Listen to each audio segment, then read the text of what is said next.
Arabian kasuri বিফের ঝোল সাথে আস্ত রসুনের টুকরো ভাতের মধ্যে মিক্স করে যখনই মুখের মধ্যে দিলাম জাস্ট হারিয়ে গেলাম। এছাড়াও ছিল অনেক মজার কিছু বাংলা খাবার যেগুলো এখনো দেখে আমার জিভে পানি চলে আসছে। আমি বারবার যাবো খেতে। এছাড়াও ছিল কাশ্মীরি ফালুদা এবং লাচ্ছি।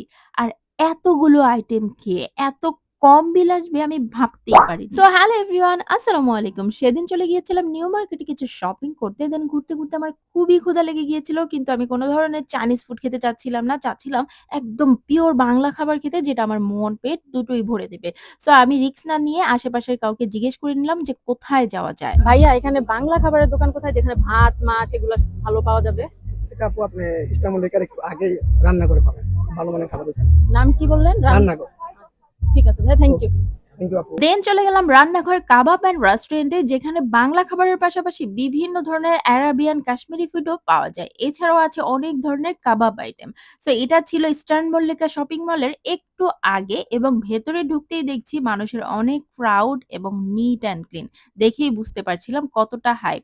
তো লাকিলি আমি পেয়ে গেলাম এই রেস্টুরেন্টের ম্যানেজারকে। দেন জিজ্ঞেস করলাম সবচেয়ে বেস্ট সেলিং আইটেম কোনটা? আমাদের বেস্ট সেলিং আইটেম হচ্ছে কাচুরি বিফ। আচ্ছা ঠিক আছে, তাহলে আমাকে আপনাদের সবচেয়ে ভালো ভালো যে বেস্ট সেলিং আইটেম গুলো আমাকে আজকে দিবেন, আমি ট্রাই করব। খাবার আনতে আমি তাদের মেনুটা চেক করলাম। দেখলাম অনেক ধরনের ভ্যারাইটি খাবার আছে। আপনারা চাইলে ট্রাই করে দেখতে পারেন।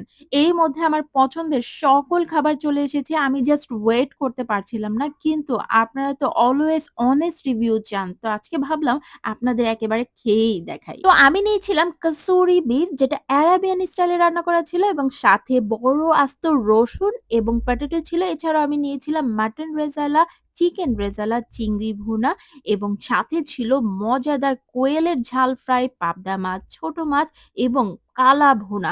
আরো মজার অনেক কিছু ছিল। আমি শুরু করেছিলাম সাদা ভাত দিয়ে। ভাতগুলো একদম ঝরঝরে এবং ফ্লাফি ছিল।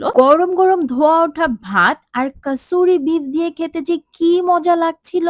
মাংসটা এত সফট আর গ্রেভিটা ছিল বিউটিফুলি ব্যালেন্সড। এছাড়াও তাদের কালা ভুনাটা ছিল ভাতের সাথে ইনক্রেডিবল। খুবই মজাদার, অরিজিনাল টেস্ট। মাংসটা ছিল খুবই সফট, একদম শক্ত ছিল না। এছাড়াও চিংড়ি মাছটা ছিল খুবই জুসি, মাইল্ড স্পাইসি। এই পাবদা মাছটা নাগা মরিচের ঝোল দিয়ে এত মজা করে খেলাম। তাদের কোয়েলের ঝাল ফ্রাইটা এত মজা ছিল, আমি লিটারেলি হাড়গোড় চিবিয়ে খাচ্ছিলাম এবং চেটে পুটে প্লেটটা খালি করে ফেলেছি, as you can see. Also তাদের একটি ওয়েল ডেকোরেটেড জুস বার ছিল। এছাড়াও তাদের কাবাব স্টেশনটাও অনেক বড় এবং নিট অ্যান্ড ক্লিন ছিল। আমার খাওয়ার পরে কিছুটা ডেজার্ট আইটেম খেতে হয়, তাই আমি কাশ্মীরি ফালুদা এবং লাস্সি অর্ডার করে দিলাম। ট্রাস্ট মি, তাদের এই কাশ্মীরি ফালুদাটা এত মজা ছিল, জাস্ট মানি ওর্থ ইট। অনেক রকমের ফ্রুটস ইউজ করেছে, বাদাম ইউজ করেছে। এছাড়াও ভেতরে ছিল রাইস নুডলস, যেটা খুবই এক্সপেন্সিভ আমরা জানি। অনেক মজা ছিল এই লাস্সিটাও। এখানেও কিন্তু বাদাম ইউজ করেছে। এতগুলো আইটেম খাওয়ার পর অনেস্টলি আমি ভেবেছিলাম বিল আকাশ ছুঁয়ে যাবে, কিন্তু না, বিল যখন এলো আমি তো পুরাই অবাক। এই কোয়ালিটি আর কোয়ান্টিটিতে দাম ছিল সুপার অ্যাফোর্ডেবল। যারা ফ্যামিলি বা ফ্রেন্ডস নিয়ে আসবেন, ভ্যালু ফর মানি।